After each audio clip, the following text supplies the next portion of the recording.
ఓం భీం ధూమ్ ధామ్ ఓం భీం ధూమ్ ధామ్. గోలకాదే బాల, ఇది గోలకాదే బాల, పూజ హేలా.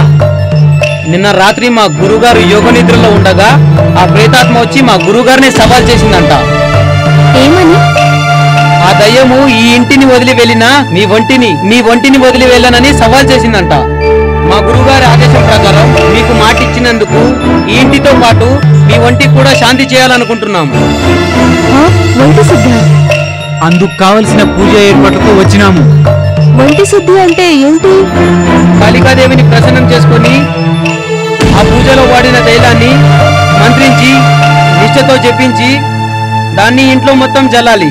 అలా చేయడం వల్ల కేవలం ఈ దయ్యమే కాదు, ఏ గాలి కూడా ఈ ఇంటి వైపు కన్నెత్తి కూడా చూడదు. దాన్నే ఇంటి శుద్ధి అంటారు. ఇక ఇంటి శుద్ధి జరిగిన తర్వాత మరో ముఖ్యమైన కార్యక్రమం. అంటే ఏంటది? మీ ఒంటి శుద్ధి.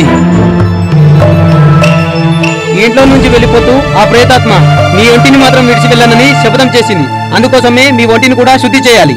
అదెలా చేస్తారు? మరో పక్షం రోజులలో వచ్చే అమావాస్య రోజున అర్ధరాత్రి 12 గంటలకు కాళికాదేవి విగ్రహాన్ని ప్రతిష్ఠించి ప్రత్యేక క్షుద్ర పూజలు నిర్వహించాలి. నువ్వుల తైలంలో జగన్మాత అయిన అమ్మ కాళికాదేవిని అభిషేకించిన తైలాన్ని మీ ఇంటి చుట్టుపక్కల జల్లాలి. ఆ తర్వాత అదే తైలాన్ని మీ ఒంటిపై ఉన్న వస్త్రాలన్నీ తొలగించి ఆ తైలాన్ని మీ ఒళ్ళంతా పట్టించాలి. అలా చేయడం వల్ల ఆ దుష్టాత్మ మీ ఒంటిపైకి రాదు. ఒంటికి తైలం పట్టిస్తారా? అది బట్టలు లేకుండా? అవునే బాలా.